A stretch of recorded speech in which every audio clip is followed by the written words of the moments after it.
ಕನಿಷ್ಠ ಬೆಂಬಲ ಬೆಲೆಯ ಕಾನೂನು ಸೇರಿದಂತೆ ಹಲವು ಬೇಡಿಕೆಗಳನ್ನು ಈಡೇರಿಸಬೇಕು ಅಂತ ಒತ್ತಾಯಿಸಿ ನಾಳೆ ರೈತ ಸಂಘಟನೆಗಳು ದೆಹಲಿ ಚಲೋ ಹಮ್ಮಿಕೊಂಡಿದ್ದಾವೆ. ಈ ಹಿನ್ನೆಲೆಯಲ್ಲಿ ಪಂಜಾಬ್, ಹರಿಯಾಣ, ಉತ್ತರ ಪ್ರದೇಶ ಗಡಿಯಲ್ಲಿ ಬಿಗಿ ಪೊಲೀಸ್ ಭದ್ರತೆಯನ್ನು ರೂಪಿಸಲಾಗಿದೆ. ಇತ್ತ ರಾಜ್ಯದಿಂದ ದೆಹಲಿಗೆ ತೆರಳುತ್ತಾ ಇದ್ದಂಥ ರೈತರನ್ನ ಭೋಪಾಲ್ನಲ್ಲಿ ಬಂಧಿಸಲಾಗಿದೆ. ಘಟನೆಯನ್ನು ಮುಖ್ಯಮಂತ್ರಿ ಸಿದ್ದರಾಮಯ್ಯ ಖಂಡಿಸಿದ್ದಾರೆ.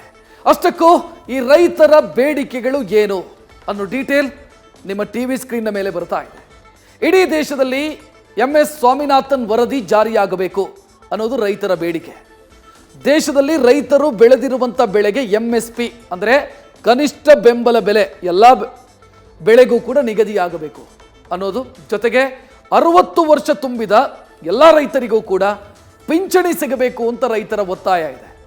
ರಾಷ್ಟ್ರೀಕೃತ ಬ್ಯಾಂಕ್ಗಳಲ್ಲಿ ರೈತರ ಸಾಲ ಮನ್ನಾ ಆಗಬೇಕು ಅನ್ನೋ ಬೇಡಿಕೆ, ಜೊತೆಗೆ ಅಭಿವೃದ್ಧಿ ಯೋಜನೆಗಾಗಿ ಏನು ಭೂಸ್ವಾಧೀನ ಮಾಡಿಕೊಳ್ಳಲಾಗಿದೆ ಅಂಥ ರೈತರಿಗೆ ಪರಿಹಾರ ವಿಳಂಬ ಆಗ್ತಾ ಇದೆ, ಪರಿಹಾರ ತಕ್ಷಣ ಸಿಗಬೇಕು ಅಂತ, ಜೊತೆಗೆ ಅಭಿವೃದ್ಧಿ ಭೂಮಿ ವಸತಿ ನಿವೇಶನದಲ್ಲಿ 10% ರೈತರಿಗೆ ಮೀಸಲಿಡಬೇಕು. ಇನ್ನು ಪರಿಹಾರವಾಗಿ ಪಡೆಯೋ ಪ್ರಸ್ತುತ ದರವು ಏನಿದೆ ಅಂದರೆ ಭೂಸ್ವಾಧೀನ ಮಾಡೋ ಸಂದರ್ಭದಲ್ಲಿ ದರ ಏನು ನಿಗದಿ ಮಾಡಲಾಗುತ್ತೆ ಅದು ಅಸಮರ್ಪಕವಾಗಿದೆ, ಅದನ್ನು ಜಾಸ್ತಿ ಮಾಡಬೇಕು. ಜೊತೆಗೆ ಹಿಂದೆ ಸ್ವಾಧೀನಪಡಿಸಿಕೊಂಡಂಥ ಭೂಮಿಗೆ ಈಗಿನ ದರದಲ್ಲಿ ಪರಿಹಾರ ಕೊಡಿ ಅಂತ ರೈತರು ಕೇಳ್ತಾ ಇದ್ದಾರೆ.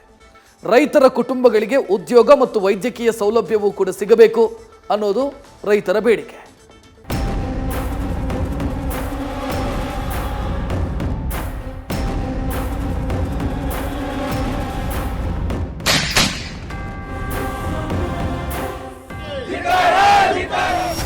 ರಾಷ್ಟ್ರ ರಾಜಧಾನಿ ದೆಹಲಿಗೆ ಹಸಿರು ಸೇನೆಯ ಮುತ್ತಿಗೆ ಬೀಳಲಿದೆ. ಈ ರೈತ ಹೋರಾಟ ವರ್ಷದ ಬಳಿಕ ಮೋದಿ ಸರ್ಕಾರದ ಹರುಷವನ್ನೇ ಕಿತ್ಕೊಳ್ಳುವ ಆತಂಕ ಕಾಡ್ತಿದೆ.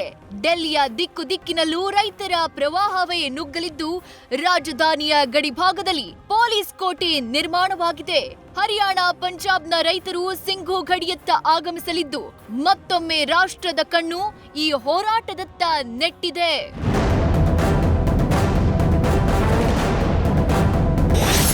ನಾಳೆ ರಾಷ್ಟ್ರ ರಾಜಧಾನಿ ದೆಹಲಿಗೆ ಮತ್ತೆ ರೈತರ ಮುತ್ತಿಗೆ. ಭೋಪಾಲ್ನಲ್ಲಿ ರಾಜ್ಯದ ಜನರನ್ನ ಬಂಧಿಸಿದ ಸರ್ಕಾರ. ಹೌದು, ರಾಷ್ಟ್ರ ರಾಜಧಾನಿ ಪೊಲೀಸ್ ಸರ್ಪಗಾವಲಿನಲ್ಲಿದೆ. ರಾಷ್ಟ್ರ ರಾಜಧಾನಿ ದೆಹಲಿ ಚಲೋ ಘೋಷಣೆ ಮೊಳಗಿಸಿರುವ ರೈತರು ಭಾರಿ ಪ್ರತಿಭಟನೆಗೆ ಸಜ್ಜಾಗಿದ್ದಾರೆ. ಹೀಗಾಗಿ ದೆಹಲಿಗೆ ಸಂಪರ್ಕಿಸುವ ಎಲ್ಲಾ ರಸ್ತೆಗಳು ಬಂದ್ ಆಗಿವೆ. ಹೆದ್ದಾರಿಗಳಲ್ಲಿ ತಡೆಗೋಡೆ ನಿರ್ಮಾಣ ಆಗಿವೆ.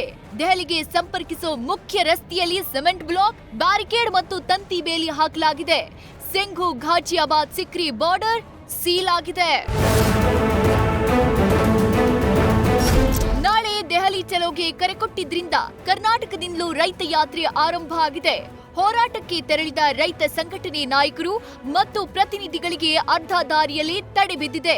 ಹುಬ್ಬಳ್ಳಿಯ ರೈತರನ್ನ ಭೋಪಾಲ್ನಲ್ಲಿ ಬಂಧನ ಮಾಡಲಾಗಿದೆ. ಈ ಬಗ್ಗೆ ಮಾತನಾಡಿರುವ ರೈತ ಮುಖಂಡ ಕುರುಬೂರು ಶಾಂತಕುಮಾರ್, ಪ್ರತಿಭಟನೆ ಹತ್ತಿಕ್ಕಲು ಕೇಂದ್ರದಿಂದ ರೈತರ ಬಂಧನ ಆಗಿದೆ ಅಂತ ಆಕ್ರೋಶ ಹೊರಹಾಕಿದ್ದಾರೆ. ನಿನ್ನೆ ಕರ್ನಾಟಕದಿಂದ ಬರ್ತಾ ಇದ್ದಂಥ ನೂರಾರು ರೈತರನ್ನ ಭೂಪಾಲ್ನಲ್ಲಿ ರೈಲ್ನ ತಡೆದು ಮಧ್ಯರಾತ್ರಿ 2 ಗಂಟೆಯಲ್ಲಿ ಮಹಿಳೆಯರೆಲ್ಲ ಎಳೆದಾಡಿ ಬಂಧನ ಮಾಡುವಂಥ ಕೆಲಸವನ್ನು ಪೊಲೀಸ್ನವ್ರು ಮಾಡಿದ್ದಾರೆ. ಇದು ಪ್ರಜಾಪ್ರಭುತ್ವದ ಕಗ್ಗೊಲೆ ಮಾಡುವಂಥ ಕೆಲಸ, ಪೊಲೀಸರ ದಬ್ಬಾಳಿಕೆಯ ವರ್ತನೆ. ಈ ವರ್ತನೆ ನಾವು ಸಹಿಸ್ಕೊಂಡಿರ್ಲಿಕ್ಕೆ ಸಾಧ್ಯ ಇಲ್ಲ. ಕಳೆದ ವರ್ಷ 1 ವರ್ಷ ಚಳುವಳಿ ಮಾಡಿದಾಗ ಪ್ರಧಾನಿ ಮೋದಿ ಅವರು ಏನು ಹೇಳಿದ್ರು, ರೈತರ ಉತ್ಪನ್ನಗಳಿಗೆ ಕನಿಷ್ಠ ಬೆಂಬಲ ಬೆಲೆ ಕಾನೂನನ್ನು ಜಾರಿಗೆ ತರ್ತೀವಿ, ಸ್ವಾಮಿನಾಥನ್ ವರದಿಯನ್ನು ಜಾರಿಗೆ ತರ್ತೀವಿ, ರೈತರ ಸಂಪೂರ್ಣ ಸಾಲ ಮನ್ನಾ ಮಾಡ್ತೀವಿ, ರೈತರಿಗೆ ಪೆನ್ಷನ್ ಕೊಡ್ತೀನಿ, ಎಲ್ಲವನ್ನು ಒಪ್ಕೊಂಡ್ರು. ಆದರೆ 1 ವರ್ಷ ಆದರೂ ಕೂಡ ಇದನ್ನು ಈಡೇರಿಸಿಲ್ಲ.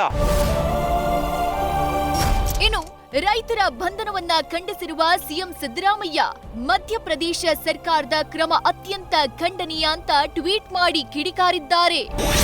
ದೆಹಲಿಯಲ್ಲಿ ನಾಳೆ ನಡೆಯಲಿರುವ ಪ್ರತಿಭಟನೆಯಲ್ಲಿ ಪಾಲ್ಗೊಳ್ಳಲು ಹೋಗುತ್ತಿದ್ದ ಹುಬ್ಬಳ್ಳಿಯ ರೈತರನ್ನ ಭೋಪಾಲ್ನಲ್ಲಿ ಬಂಧಿಸಿರುವ ಮಧ್ಯಪ್ರದೇಶ ಸರ್ಕಾರದ ಕ್ರಮ ಅತ್ಯಂತ ಖಂಡನೀಯ. ಬಂಧಿಸಲಾದ ರಾಜ್ಯದ ನಮ್ಮ ಎಲ್ಲ ರೈತರನ್ನ ತಕ್ಷಣ ಬಿಡುಗಡೆಗೊಳಿಸಿ ನಾಳೆ ದೆಹಲಿಯ ಜಂತರ್ ಮಂತರ್ನಲ್ಲಿ ನಡೆಯಲಿರುವ ಪ್ರತಿಭಟನೆಯಲ್ಲಿ ಭಾಗವಹಿಸಲು ಕಳುಹಿಸಿಕೊಡಬೇಕು ಎಂದು ಒತ್ತಾಯಿಸುತ್ತಿದ್ದೇನೆ. ಬಂಧಿಸಿರುವುದು ಮಧ್ಯಪ್ರದೇಶದ ಸರ್ಕಾರವಾದರೂ ಈ ದುಷ್ಕೃತ್ಯದ ಹಿಂದಿನ ಕ್ರಿಮಿನಲ್ ಮೆದುಳು ಪ್ರಧಾನಿ ಮೋದಿ ನೇತೃತ್ವದ ಕೇಂದ್ರ ಬಿಜೆಪಿ ಎನ್ನುವುದು ಸ್ಪಷ್ಟನೆ. ಜೈ ಕಿಸಾನ್. ಆದರೆ ಲೋಕಸಭಾ ಎಲೆಕ್ಷನ್ ಹೊತ್ತಲ್ಲೇ ರೈತ ಹೋರಾಟ ಭುಗಿಲೆದ್ದಿದ್ದು ಕೇಂದ್ರ ಸರ್ಕಾರಕ್ಕೆ ಹೊಸ ಆತಂಕ ಸೃಷ್ಟಿಸಿದೆ. ಅಷ್ಟಕ್ಕೂ ನಾಳೆ 200ಕ್ಕೂ ಅಧಿಕ ರೈತ ಸಂಘಟನೆಗಳು ಹೋರಾಟಕ್ಕೆ ಧುಮುಕ್ತಾ ಇವೆ. ಅಷ್ಟಕ್ಕೂ ಕಳೆದ ಬಾರಿಯಂತೆ ಕೆಂಪುಕೋಟೆಯಲ್ಲಿ ಮತ್ತೆ ರೈತರ ಘರ್ಜನೆ ಕೇಳಿಸುತ್ತಾ ಅನ್ನೋದು ಕಾದು ನೋಡಬೇಕಿದೆ. ಜಗದೀಶ್, ನ್ಯೂಸ್ ಫಸ್ಟ್, ನವದೆಹಲಿ. ನ್ಯೂಸ್ ಫಸ್ಟ್ ನಿರ್ಭೀತಿಯಿಂದ ನಿಮ್ಮ ಪರವಾಗಿ.